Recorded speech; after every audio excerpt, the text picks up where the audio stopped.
Okay, this is When Rom Met Com, the podcast where we break down what makes a date movie a great movie. We are currently working our way through Vanity Fair's 42 best romantic comedies of all time to see if they had us at hello or were a big mistake. Huge. I'm Nora. I'm Jack, getting my groove back. Yeah. Because we are talking about number 20 on the list, how Stella got her groove back. And we're talking about it with someone who I suspect has never lost their groove. Oh, shit. All groove all the time. We are joined by Erika Ehler, a Emmy-nominated comedian and writer. Welcome to the show. Thanks for having me. I don't know if I feel like I have lost my groove in my life. On record. Is that something you want to talk about today? Now that your groove has returned. I think my groove has returned because I'm just dating like a nice guy now. Oh, that's nice. Yeah. So have got your groove back. I think so. But then it begs the question, I'm like, oh, am I getting my value from my relation? Like could I not have just gotten my groove elsewhere? Wow, those are the big questions. No, you couldn't. Yeah. No, not in this society. No, definitely not. Apologies for losing your groove. No, that's all right. It was my bad decisions. You just sounded like you lost it. Like you were like, I lost your groove sitting and I just looked and it was gone. It ran away. I've been looking after your groove for so long and now it's just out there in the ether. I'm not convinced I ever had a groove. I've seen you with groove. Okay. Yeah, I've seen you groove. I think I'm in prime groove era. I like that. Yeah, I've definitely had times without my groove, but I've gotten it back. I don't know if we ever see Stella with her groove originally in this movie. Not really. We're just implied that she got it back. My favorite scene is the scene in the hospital with Stella and Delilah where they're reminiscing about, I assume, college. Mm-hmm. And I feel like that is us being told that Stella once had her groove. But they also kept calling everybody hoes in that scene. Yeah. I watched it with my boyfriend and he was like, okay. This movie is both extremely sex positive and extremely slut shaming. Yeah. Before we get too deep into it, let's go back to Erika's groove and ask you, what is your history with rom-coms? And do you have a favorite? I think for the longest time, I'd probably say Notting Hill would probably be my fave. I don't know if I still would say that. What changed? You went to Notting Hill. Yeah. She grew up. Yeah, no. She got a groove back. I moved here. Okay. I moved here. Once you're here, it's not as attractive. Yeah. I was in university. I made my mom, we were on like a tour in London. I begged her. It was like not really like a part of the tour, but it's a stop. You can get off and, look around. And it wasn't a vibe. It wasn't not a vibe, but it was like not what I thought it was going to be. The market wasn't on. So I was like, all right, it's just a bunch of houses. And then there was like a Tesco bag full of poo on the street. And then I was like, oh man. I got to ask, did you have to open the bag to inspect? No, you could tell. It was like an absurd amount of like poo within there. I think it was, in a way, I guess it's respectable to be like, okay, I got to take a shit in public, which is already, you're down bad. But like, I guess you're like, well, I'm not going to make it somebody else's problem. So I'm going to put it in a bag. But if you want to be respectable, you do it in a Marks and Spencer's bag. Yeah. Waitrose, the thick one. Mm-hmm. Yeah. Or just throw the bag in a bin. Yeah. Would be not respectful. Leave it there too. Yeah. True. Yeah. Well, it's like when people pick up after their dogs and they like have little bags and they just leave the bags on the road. I'm like, why'd you do that? Don't do that. So Notting Hill is your favorite romantic comedy and you're anti-shit on the street. Yeah. Or actually, I think there was one I used to cite as my favorite. It was called I think it was called The F Word. Oh, What If? Yeah. The one with Zoe Kazan and yeah, so Debbie it had Radcliffe. two names. Yeah. One of my top favorite rom-coms. No one ever knows it. No one ever mentions it. I already knew I liked you the second you walked in the room. And now we are pals. Yeah, it's fun. I agree. I am a big fan of that movie. It is fun. It's a great one. It is a good one. I'm looking forward to one day covering it because it's actually a rom-com, unlike some films that we're covering. And you're Canadian, you I'm said? Canadian, yeah. Isn't it a Canadian film? It's set in Toronto, yeah. So maybe The F Word was the Canadian title. I believe it was.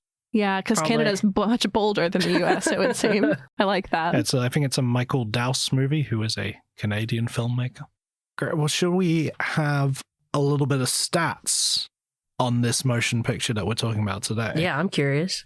So this is directed by Kevin Rodney Sullivan, who I know also directed Barbershop 2. Not one. Not one, no. That's Tim's Story. This stars Angela Bassett, Taye Diggs in his first motion picture, Oh, wow. Whoopi Goldberg, Regina King, and Suzanne Douglas. This was released on the 14th of August, 1998, made on a budget of $20 million. Oh. At the US box office, it made $36.7 million and a worldwide total of $39.2 million.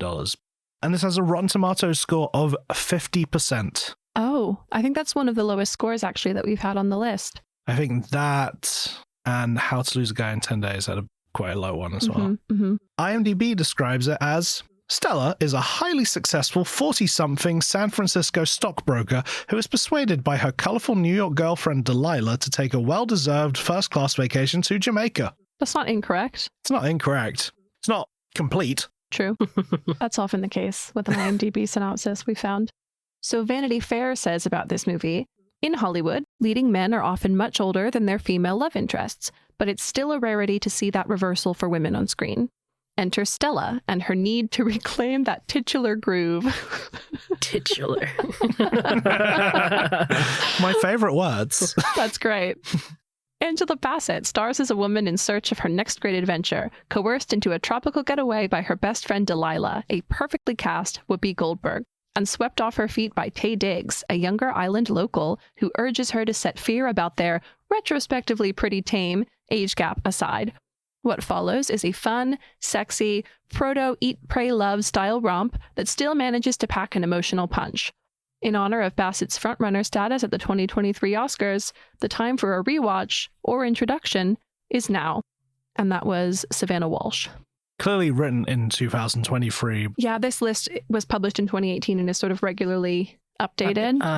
So that must have been a 2023 edition. But yeah, I agree with all of that. I think the thing I agree with the most is a perfectly cast Whoopi Goldberg. Yeah, she's good in it. She's funny in it. Yeah. She's probably my favorite part of the movie. But I'd say she's like 15% of the movie. Yeah, more Whoopi Goldberg. Yeah. Full spoilers, guys. Don't kill Whoopi Goldberg halfway through your movie. You don't need to. Kill Angela, not Bassett. Her sister. The sister, yeah. Yeah. I think, bold statement here, I think we could have made it through this whole movie without killing anyone. Whoa. In a rom-com? Fuck me. But I guess that's why he comes to America, right? I feel like he could have had another reason. Yeah, he could have just gone. For sure, he could have just bought a ticket. People go to America not for funerals all the time.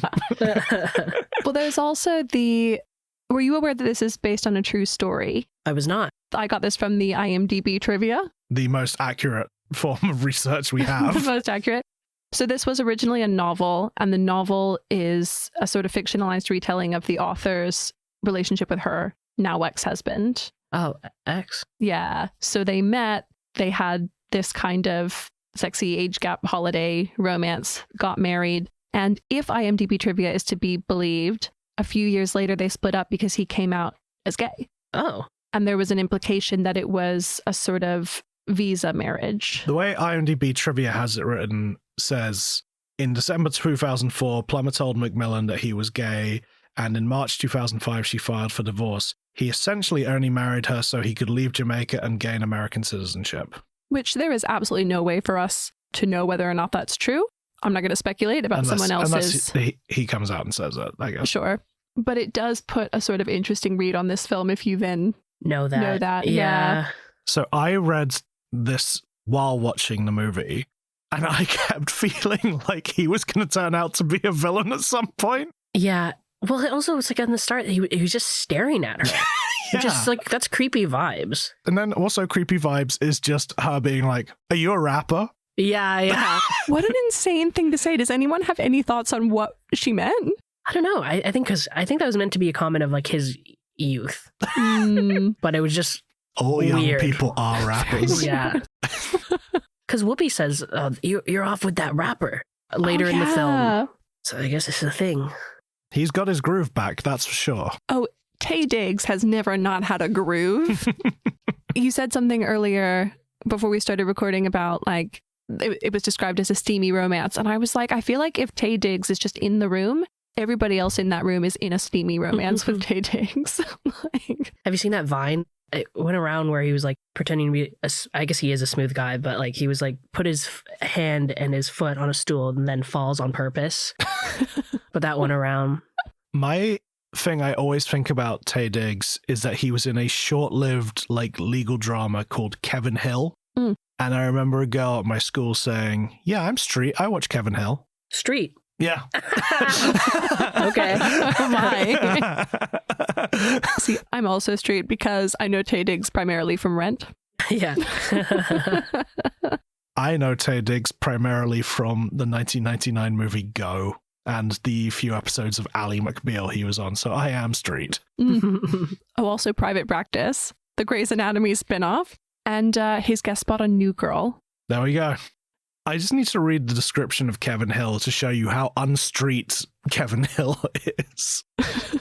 Kevin Hill was a swinging bachelor and top-notch lawyer, but after his cousin died, he was left with his cousin's 10-month-old daughter, Sarah.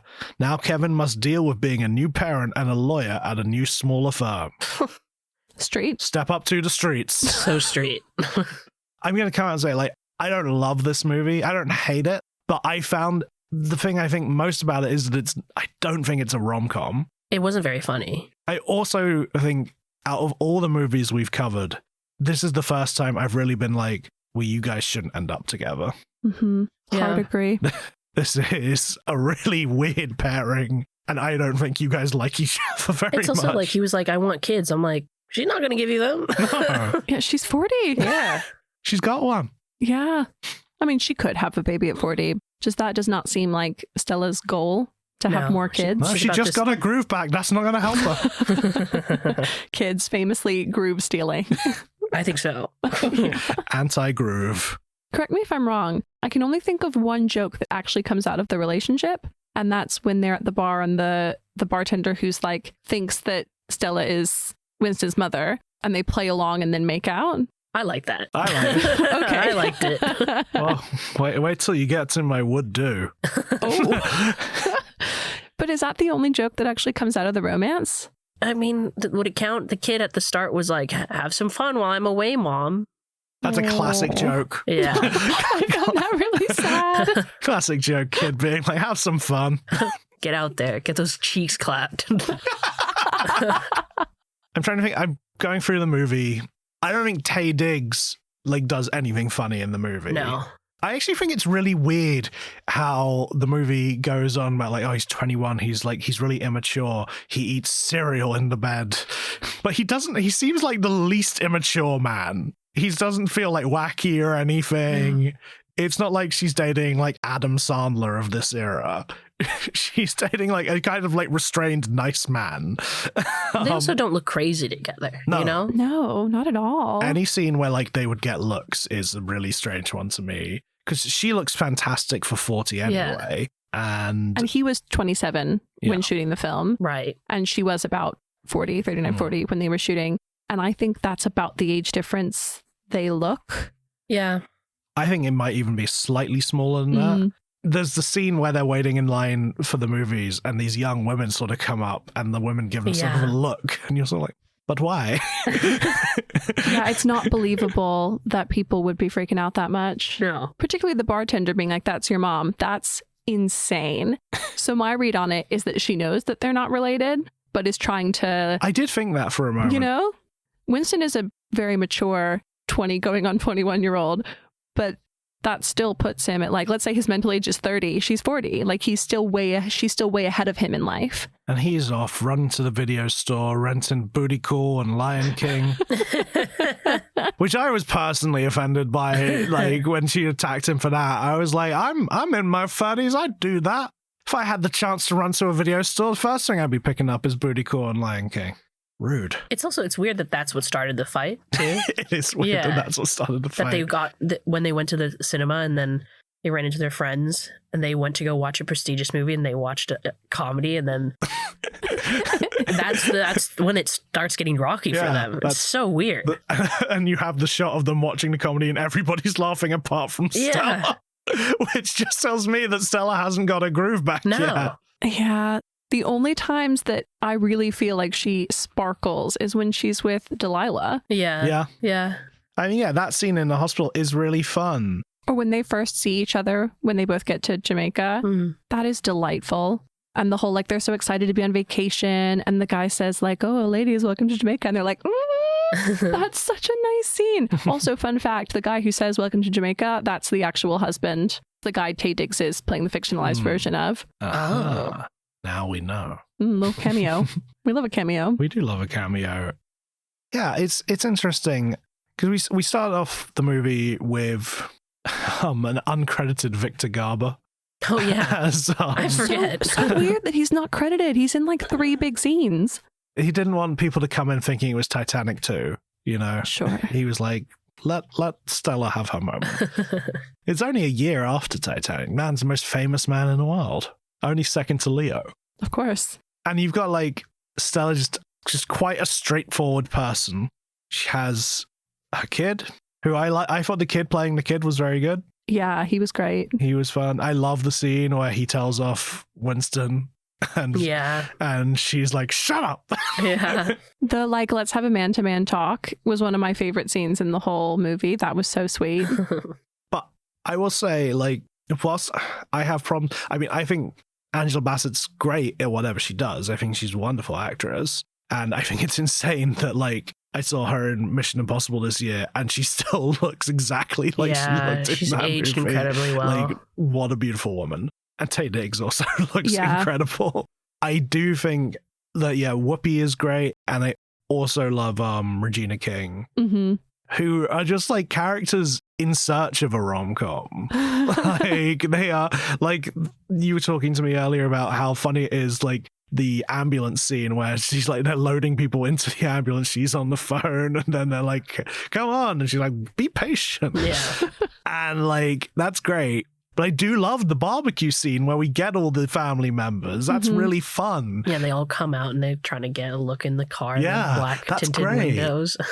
That's funny. Yeah, like you thought it was going to end at the barbecue scene. I think my boyfriend, when I watched it with him last night, he was like, oh, surely this is the end. They're not going to be together. And then they were, and he was like, what the hell? You said similar, as you said she met the judge and you thought that the... Yes. Right. When so she why bring him in? Yeah, I thought she had a little spark with the judge in that tiny little meeting, and I thought that was going to be the plot, is she'd end up with him after all, because they seed him right at the beginning. Yeah. So I think, like, Whoopi dies at, like, the halfway point of the movie. Insane choice. Because it is one of these things where, like, my note is like, oh no, Whoopi's in the hospital. Yeah. And then, like, the next scene, she's gone. So my notes were, if they kill Whoopi Goldberg, I swear to God. My next note is, God damn it. Though I have to say, I wept. I truly, truly sobbed when I realized she was going to die. That really got me. I don't think I did, because I think I was just still a little uncomfortable with what's happening. I was like, where are we? How's this going? Yeah, it just felt a bit random. Yeah. So they planted the tiniest seed of it at the beginning when she says, oh, I've been taking ginseng and hopsing, but you try to get the pep back. Like, I'm not feeling very well. And my mum came into the room while I was watching that bit, and she laughed a lot at like Whoopi's line about ginseng and stuff. So that really didn't sit with me as a reference to dying, because I was like, oh yeah, this is hilarious. That was like the teensiest little drip of foreshadowing. But then they blow past it, and she's doing all the funny bits with like the jewelry. Whoopi Goldberg was so funny in this. I love that. I love the bit where she's trying on the jewelry and she's like, you can have those because they're plastic. And then she holds it up like, would I look good in like a big hoop nose ring? And she's like, nope, not for me. Good moment. Good stuff. There's good playful moments like that. Her stuffing the mannequins. Oh yeah, that was funny. Yeah. Share with your friend. Share with your friend. Yeah. I need more. Also, it's like a scarf she was just wearing. Probes on. Yeah. That doesn't work. Just stuffs it down. It's like, we need more of this. You know what I want? I want a buddy comedy with Angela Bassett and Whoopi Goldberg where there is a sexy romance subplot. Like, I want them to sort of flip the A and B plots of this. Yeah. I'd watch that. Right? Yeah. I mean, they had good chemistry, the two of them. Yes. The scene where they're getting ready to run on the beach is really funny, because as soon as you suddenly realize that Whoopi is wearing sandals, it's great. Of course she's not going to run with her. She didn't pack running shoes. And anytime she's with the two football players, like, I think they're great. I wanted funny, more of those them. guys. I wanted them to come back. Yeah, I wouldn't be surprised if Whoopi just improv throughout this whole movie. Oh, probably. It was probably a bit loose. And yeah, there's other stuff in it that I just have issues with, like Angela, her sister, being just so mean. Yeah. When she comes back from the holiday and Angela's sitting on her lawn and just says like the meanest shit to her, barely knowing what has happened. She basically calls her like a whore the entire time. Yeah. And it's like, okay. I mean, I'm an only child, but I've never called any family member that. So I don't really know what that's like. I'm an only child too, and I'm calling every family member a whore. I have a brother. Would you call him a whore? Yeah. I mean, I wouldn't now, but I theoretically would. Yeah. Have you? Did you ever sit on his front lawn, like when he came back from a holiday, and you were just like, "What's up, whore?" You should be ashamed of yourself. Yes, I have. I did like the scene with her sisters at the beginning where they were getting the facials, because I just like the bit where they started like kicking water at each other, and then that one woman joins in, and they're like, "You don't even know us. What are you doing this for?" That's good. That was a light way to enter this comedy, and then the comedy would return about 40 minutes later. What did we think of the costumes? Everyone is impeccably dressed. The costume designer for this is Ruth E. Carter, who is like an Oscar winner. Yeah. She won for both Black Panther movies. She just did the costumes for Sinners. Oh, cool. I thought there were some like amazing costumes in this. I thought all of Angela Bassett's outfits were great. Right? Throughout. The choker that Angela Bassett is wearing in the stupid fight about booty call and Lion King at the restaurant. I was like, it's cute. Oh my God. Yeah. She looks incredible. Also, the hair and makeup was really good in this movie. I loved all of Angela Bassett's running gear. Yeah. I think it's stuff that I think people would still wear today. It made me want to run. Yeah. Nothing has ever made me want to run. He makes a comment about like how pink it is. I'm like, what are you talking about, bro? She looks great. Yeah. I like the outfit. This is very specific that Chantel, her niece, is wearing when they drop her off at the barbecue. It's like these yellow Converse and this like little skirt and like yellow top. I was like, you look great. I want that outfit. When we were watching it last night, boyfriend had a lot of comments about Taye Diggs' outfits. Let's hear him. He was like, okay, that's an interesting color he's chosen. I'm like, what the fuck are you talking about? I like this tone that your boyfriend talks about. Okay. Yeah, anything bright colored, he was like, okay, bold. And I was like, okay. What did he think of the red mesh tank that he was wearing to the pajama disco? So that he didn't have a comment on. It was later. Oh. Actually, I think he fell asleep. But then when he woke up later and he was wearing these bright colored sweaters when they were back in San Francisco, you know the tone that the sister had shaming? I think he was trying to shame Taye Diggs out of his bright colors. He wears like a red graphic tee to like the meeting with his parents, which I thought was an interesting choice. Was it tie-dye? It might have been tie-dye. Yeah. Which I think is worse. It just, Too relaxed. She makes reference to what she's wearing. And I'm like, well, look what he's wearing. Calm down. Yeah. It's also a very nice rom-com kitchen. Yeah. It is. I noticed that. Her house in general is beautiful. Yeah. All the locations are great. Mm-hmm.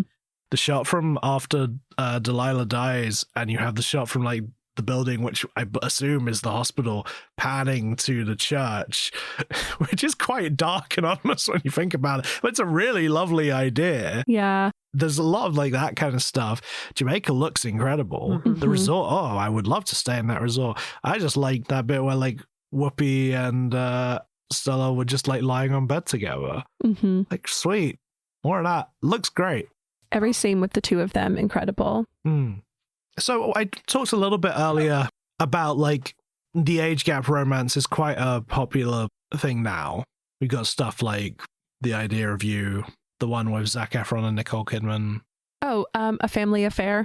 This is the first one I've watched where the older character seems annoyed most at the younger character's immaturity. The other films have been just more like, our lifestyles are different.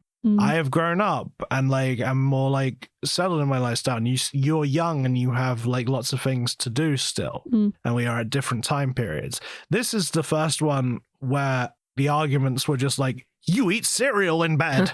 It is annoying dating a child. Well, they also made her like a stockbroker. Like they made her like the most serious person in the whole world. And then he's 20 years old, which I think is like, that's the biggest age gap actually we've had in any of the films we've discussed. Double. Like that is a really 20 years. Like, are you familiar with the rule of 7? Yeah. Or you half your age plus 7. What do you guys think of that? I think it's a pretty good rule of thumb. I'm fine with it if I am an even numbered age, because I don't want to be like halving my age and I'm like, oh yeah, I'm 12 and a half. You meet a girl and you're like, what's your birthday? And I'm like 17.5 plus 7. Are you at least 24 and a half, young lady? Yeah. I've heard people be like, if you have to do math, then you already know your answer. That is a very good point. Yeah. That is a good point. And I think actually that's not just a rule for dating. I think that's a rule for life. If you have to do math, you've gone too far. Yeah. Like, have you ever had an age gap romance yourself? I've been the Winston Shakespeare. Oh, yeah. Not as much of an age gap, but I've had I can't remember if I've told the milkshake story on air or not. I don't think so. So I had an older girlfriend, and we'd been together for a while, but I knew she was insecure about the age gap. How much older was she? Maybe 6 years. Okay. And she was in her 30s and I was in my 20s. And I love milkshakes. How do you feel on milkshakes? You pro? Yeah, generally. I mean, I kind of got into them lately. Yeah. Because my friend and I were on vacation in Portugal. Randomly, we're at this very nice restaurant, me and a group of friends, and he asked this waiter, mind you, this is like a fancy-ish, restaurant, and he's like, oh, I'm sorry, do you guys have any milkshakes? And then like the guy is just like, nah. No, sorry. But we all like busted. We all like kind of laughed in his face because we were like, what the fuck do you think? Of course they don't have milkshakes. But now every time I have a milkshake, I think of him. I send him a photo. I'm like, hey, thinking of you. Well, every time I have a milkshake, I think of this ex-girlfriend of mine who she lived near a place that did really good milkshakes.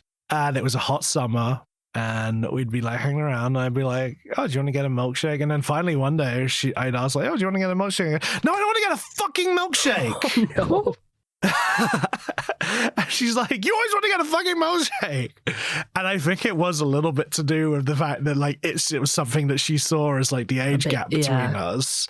Child. This child with like his milkshake moustache. Extra whipped cream for me, please. I will say that one friend of mine who loves milkshakes, he is quite childlike. He's like in his like early 30s, but like there was a friend who didn't really know him and was like, I would have thought he was 22. Milkshakes, they keep you young. Yeah. There's a juvenile vibe to them. Little do you guys know, I'm actually 68. Just keep on drinking them milkshakes.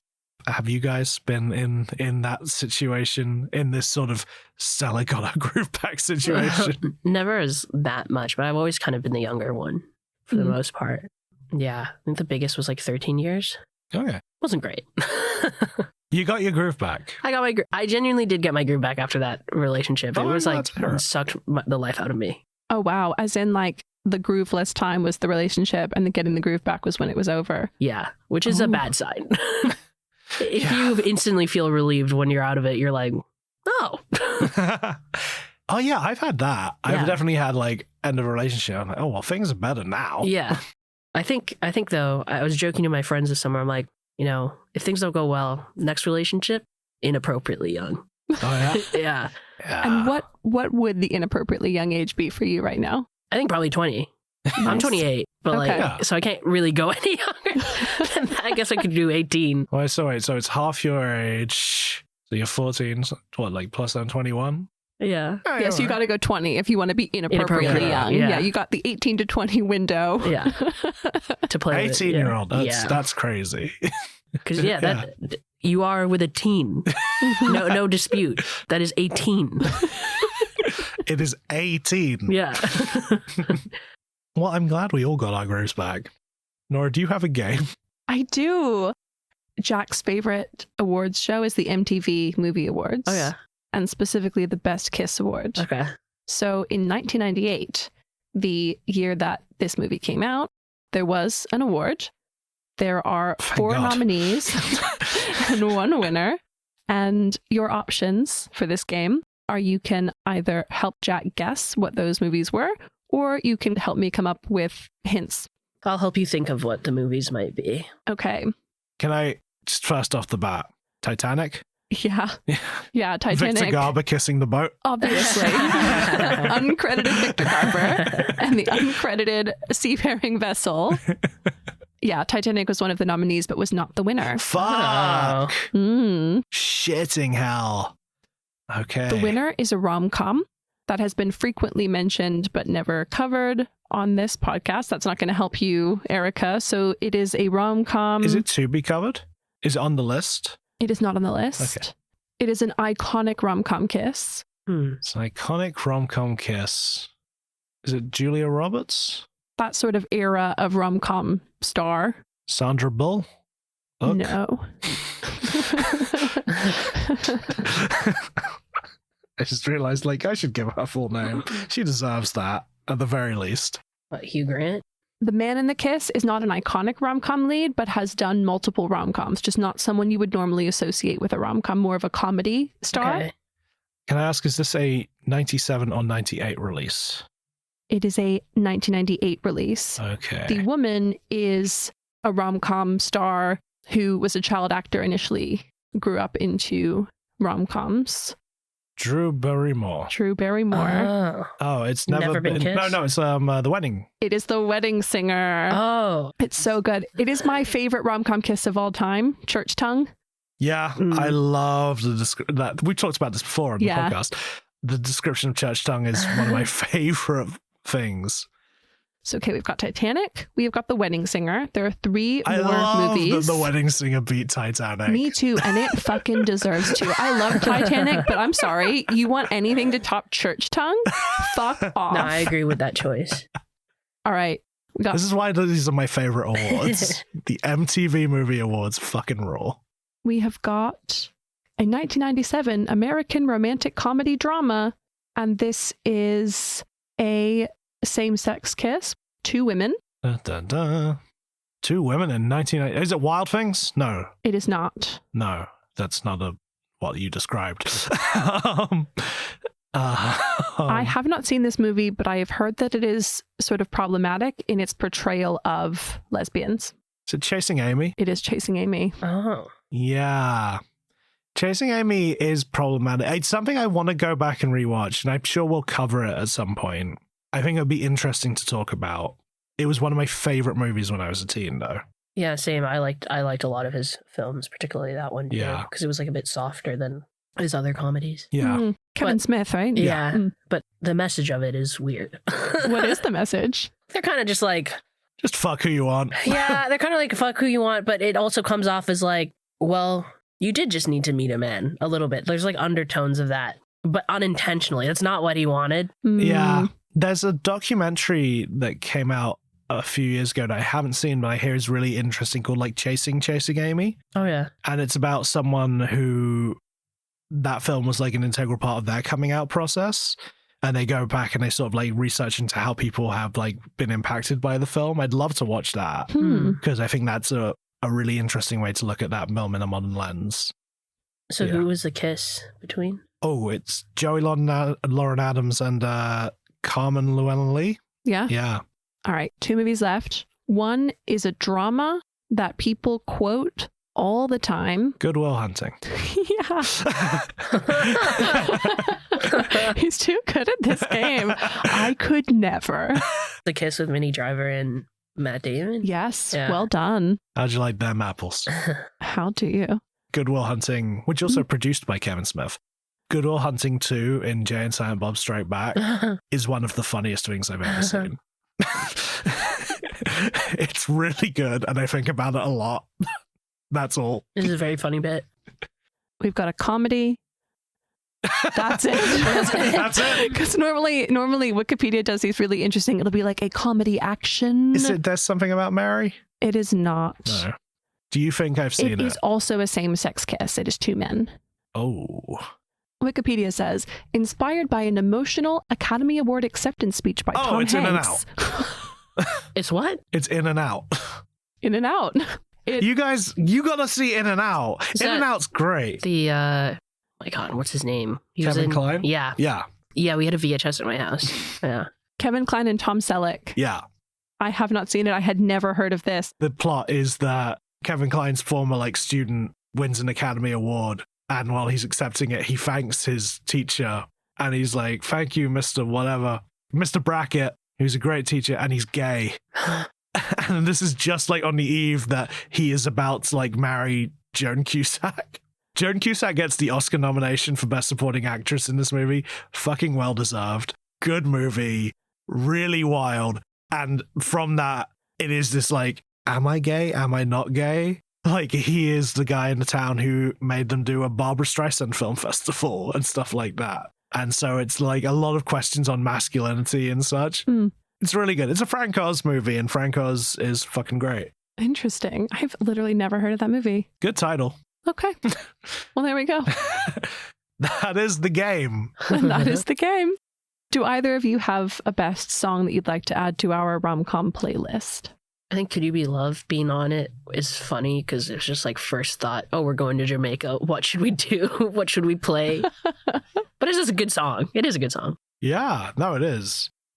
It's the one that stood out to me the most. Yeah. But I'm gonna go for Your Home Is in My Heart because I love some Boys to Men. Yeah, it is Stella's love theme. And that's also what I picked, actually. Gross. Yeah, sorry. But I thought it was catchy and really evocative and nice. And it plays over the credits. So it was just kind of oh, yes. Yeah. Okay. Let's talk would do, wouldn't do, have done. Let's do it. Nora, what would you do? I would ask my one night stand to bring me snacks that are only available in their country and not mine. Mm-hmm. Nora, that's my have done. But not for one night stand, just asking people from America to bring me back stuff. Yeah, I know. Yeah, I ask you. But I like that it was a one night stand and that he came ready with a shopping list. Yeah. He was like Cocoa Puffs. Which I guess is the first indication that he is a child. Yeah, but I would. It's oh, how dare he ask for cereal? What do you bring from the UK to Canada and from Canada to here? From the UK to Canada, I'll bring shortbread tins because they think it's cute. And so they like that. And then from home to here, I'll bring box stuffing. That's kind of the only thing I make a priority for. Box stuffing? What? Like the stovetop stuffing? Yeah, that is such a good choice. Don't look at me. I don't know what it is. Just instant stuffing that you make in a pan. But it tastes way better than so good. The instant stuffing here. Yeah, because I was going to say, you can get instant stuffing here, but it's not the same. I think it's the seasoning and the type of bread that's used is, yeah. Nora brought me back Kraft mac and cheese, as well as you bought some Cheeto mac and cheese over here for extortionate amount. It's so bad. It's so salty. They were selling it for $1 back home, and then I brought it back. I did actually bring back this as a gift because I was like, this is cheap. And also people will be like, wow, this is so weird. I bought it at the American candy store here just for the lols, and it cost me 13 pounds. Oh, yeah, Lord. You should stock up next time you're home. Yeah. Get those ones and then bring them out. 13 pounds! Yeah. It's completely insane, and it's terrible. This is very important. Basically, Winston had the right idea. Yeah. Erika, what would you do? I would get in a relationship that's 20 years younger than me if I was 40. Yeah. I was going to say, caveat now. Yeah. Not now. Not now. If I was 40, I'd be like, who cares? But also, it feels kind of chic. And you guys were saying earlier, it's happening more and more in film. But I'm like, I think it's happening more and more in real life. There is a trend of older women being with younger guys. Yeah. And they like it too. And just the guys just don't ask for milkshakes, and that's why they're winning. I would be Whoopi Goldberg's best friend. Oh, that's a good one, actually. That's a great answer. Me too. I would be. And the thing is, in real life, we would be. I'd go on The View. I'd be like, hey, let's talk about topics. I was told that she was kind of like very centrist now. Like that's like kind of her thing. Oh. I can see that. Yeah. Older comedians. Yeah. Like that. Yeah. I always like the story that she gets asked like why she never settled down or get married. And she's just like, I don't want someone in my house touching my stuff. Yeah, that is good. Yeah. Well, she did get married 3 times. That's true. But then eventually she was like, I know better. And she stopped doing that. Erika, what wouldn't you do? I wouldn't treat a holiday fling more than what it is. Mm. You know, I think the magic of it is the fact that you're not in your house. This doesn't matter. You know, you know what the parameters are. There's no pressure because, hey, we don't live here or I don't live here, you know, and there's an expiration date and it's a clean cut and your feelings won't get hurt. Because, you know, you get attached to people, but it's easier to process. So I would not do what they did, which was drag it on unnecessarily. Have the same arguments over and over again. Over and over again, calling, all that jazz. I'd be like, all right, while we're here, we're here. But that's it. I go back to San Francisco. I don't know you. That's very wise. Stella should take notes from you. Well, you've already got your groove back. I got my groove back. Yeah, that's true. Stella didn't have that. Yeah. There was a line in the film where they say he makes you glow brighter than a nightlight in cow shit or something like that. Oh, there's something to that effect. I think it's Vanessa, Regina King. She says something like, if he makes you glow like a nightlight and shit, then you should keep him. Yeah. And then I like the cow shit edition. Cow, yeah, we gotta know what kind of dung it is. Yeah. She makes you shine brighter than a Tesco full bag of shit in Notting Hill. But my boyfriend just was like, "Do I make you glow more?" Than I was like, okay, relax. I read it as and shit, like he makes you glow like a nightlight and shit. But a nightlight in shit is so much funnier. Yeah. Well, it's kind of like a pig in shit. Like maybe she's mixing the two idioms. Yeah. I love that. Nora, what wouldn't you do? I wouldn't surprise someone I'm dating by taking them to my parents' house, particularly someone I've been seeing for about 10 minutes. Yeah. And I also wouldn't expect someone to give up a job so they could hang out with me for a week. Yeah. I wouldn't chase someone I don't think I like that much down at the airport. I would just stay home. Yeah, I don't blame Stella for making that decision, but it was not a good decision. Erika, what have you done? What have I done? I have had a holiday romance. Oh. Yeah. Dish, tell us. It was in like Barcelona like a year ago, and it was like after like a breakup, and it was just really nice. And are you like, now married? No, we're not. Okay. We're not, but like that's fine. Did he call you a few weeks after? No, he did not. I think the last message we exchanged was him on the day. It was like, I really enjoyed myself. Which is perfect. Yeah. Did you meet his parents? Hell no. No. How would you say it affected your level of groove?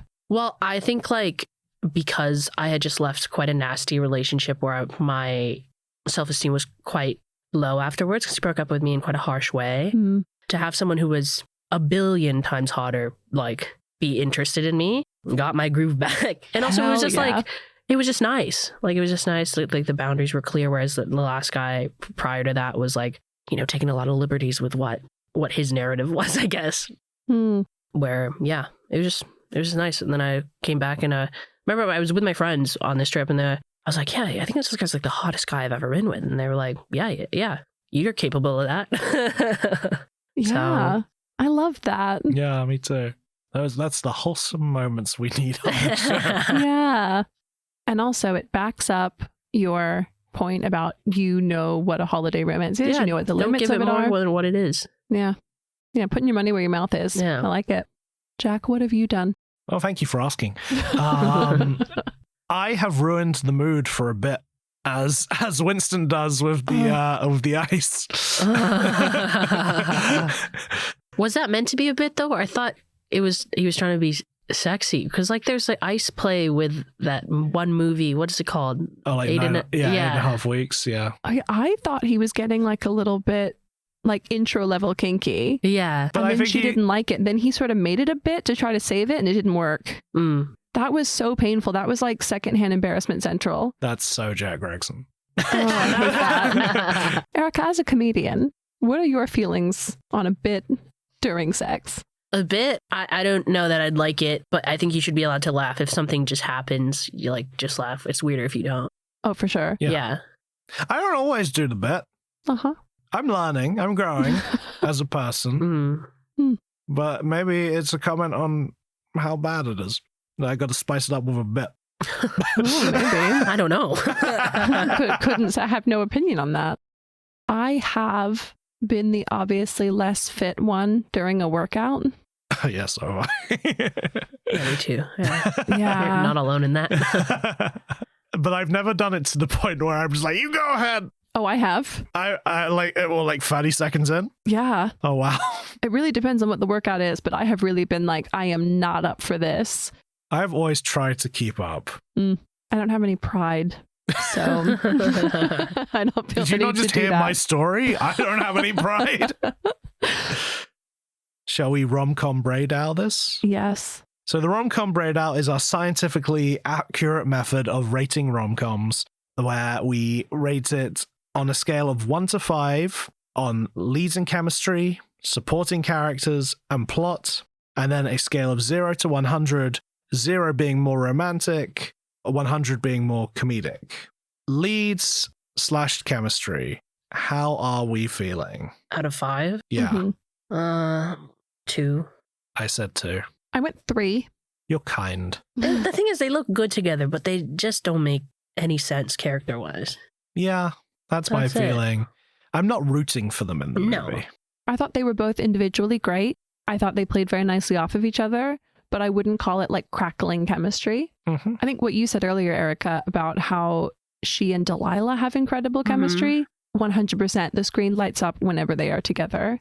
And I wasn't getting that from the main couple. How do we feel about supporting characters? 25. I went for 4, just because I'm like, there's not enough of them. But they are the savior of this, like, as a rom-com. Yeah, I did really like pretty much all of the supporting characters. I loved Whoopi. Yeah. I loved Regina King. Even Angela as a bitch, at least it was like a villain to root for. Yeah. And I really liked, I thought there was a lot of payoff in her softening. Yeah. And I liked your 2 football players. Yeah. I like cut out from the movie, but lasts in one shot from a distance. Danny Glover in old age makeup holding a flower. Apparently had many more scenes all cut from the movie. Oh, no.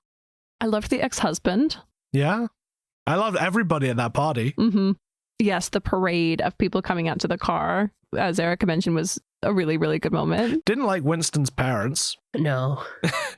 No. The bit where she's like, are those teenagers yours? She's like, he's 11. Stop shading me. Plot. I'm at 3. I'm at a 1. It's the lowest I've given on this. I don't think the plot is interesting. I don't think it's compelling. I think, like, it should be a summer fling. I think it's really strange and doesn't flow. I'm sorry. I feel bad. I think 3 as well for me. Where it's just like, yeah, I think the story is good, but it just wasn't compelled. Yeah, put out right. If you describe the story, you'd be like, hell yeah. Yeah. It's not the story that's the issue. It's that the pieces didn't quite come together. Yeah. All right, fine, I'll go 2. Yeah, good. And then on a scale of 0 to 100, is it more romantic or more comedic? I went 35. So more towards romantic. Whoopi is holding most of that 35. Like, she is getting it up on the comedy. Whoopi is in about like 15% of this movie, and that's what I'm giving it, a 15. Okay. I don't think it's actually that interested in being comedic. The number that came to my head was 24, but... Perfect. And it sits nicely between us. Yeah, actually, I could kind of go anywhere from 20 to 35 in my answer. Did you see Red, White, and Royal Blue? It's very fun. It was the first one we covered, and I gave it a 30. And I think possibly it should actually be a 35 and this one should be a 30. I don't think I can retcon my No, Red, science White, can't Blue be score. retconned. Unfortunately, Niels Bohr would argue with you. But this movie, I agree with your assessment that it is not a rom-com. I think it is a romance. Like, one funny best friend does not a comedy make. And she is very, very, very funny. And this movie is very charming and very sweet. They also kill her off. Yeah. Yeah. Like, that's what this film feels about comedy. We've got one funny best friend. Now we're gonna murder. I think it is more like just a romance, I guess. But even the problem is it's just not a compelling one. Yeah, it's not funny. Like, dramas have funny moments, but it doesn't make it a comedy. Yeah. Well, There's funny moments in Skyfall. It ain't a comedy. yeah. Don't know why that was the only one that came to mind for me. The quintessential drama. Yeah. That's an action movie, sure. Yeah. We need to watch Waiting to Exhale because I suspect even just from the trailer that it might be, if we're sort of picking from this writer, I suspect it might be the better one. And from what I've sort of read about it, it's supposed to be this like iconic rom-com. So I'm just curious how this one ended up over that one. Which one came out first? Waiting for Exhale. Waiting to. I keep calling it Waiting for Exhale as it's like waiting for Godot. But Exhale never arrives. No, it doesn't. And that's really what the play is and about. that's how you die. One day, maybe we'll talk about it. We can dream. We can dream. Life is but a dream. Wow. Erika, thank you for coming on the show. No problem at all. Before you go, is there anything you'd like to plug? Yeah, I guess I have a podcast of myself. It's called Insane Thought Posse. We've been on hiatus for a while, but we're planning to bring it back. That's such a good name. Yeah, it's fun. That, and then I run a comedy night called Comedy for Hot People in London. If you're about, come down. Yeah. Those are my two favorite things, comedy and hot people. Yeah, they're all there. What is the podcast about? It's pretty loose, but we have a guest on, or sometimes it's just me and my co-host James, and somebody pitches an insane thought that they have to argue for, but they have to believe it. Like, for example, one was like, dicks should be measured in weight, not length. So stuff like that. Tell you what, that would have been a good joke to put in this movie. Whoopi could have said that. Yeah. I love that. Yeah, it's great. That's a great idea. Yeah. And then you can just find me anywhere online at Erika Ehler on stuff if you are compelled to, listener. Have you had any juggalos on the podcast? No. Oh. And we used to have artwork that where we had photos of juggalo paint on our face, and then my co-host girlfriend was like, yes, the problem is we can't recognize you guys. That's bad. And I'm like, yeah. That's actually fair. I don't know if people immediately recognize that it's us in our podcast logo. Oh, yeah, because it's our faces photoshopped onto the When Harry Met Sally poster. Oh, okay. When people do notice it, they tend to be like, that's a bit creepy. Right. Which is kind of what we were going for. We're creepy. Creepy little guys. We're creepy. We're kooky. We're altogether spooky. Mysterious and ooky. When Rom Met Com. Ba-da-da-dum. Yeah. And on that note, this has been When Rom Met Com. You can find us on Instagram, Threads, and TikTok at When Rom Met Com. There are links there to the Vanity Fair article, to our Letterboxd, and to any other fun things that we found and want to share. You can DM us or send us an email at mail@whenrommet.com. Get it? We'd love to hear your thoughts on the films, what rom-coms you think should have made the list, your best would-dos, wouldn't-dos, and have-dones, or anything else you'd like to hear about. If you've had a nice time today, please consider leaving a review or following us wherever you get your podcasts. And if you'd like to support the future of the show, so that one day we can do an episode on Waiting to Exhale, you can leave us a tip on our Ko-Fi. Next time, we will be discussing number 19, Nora. Thanks for listening, and remember, we don't hate you, not even a little bit, not even at all. See you next time. So wait, we're not talking about you. We're talking about another Nora. Yeah. Yeah. That pity laugh is exactly what that joke is. We are discussing the 2024 Oscar winner, Nora.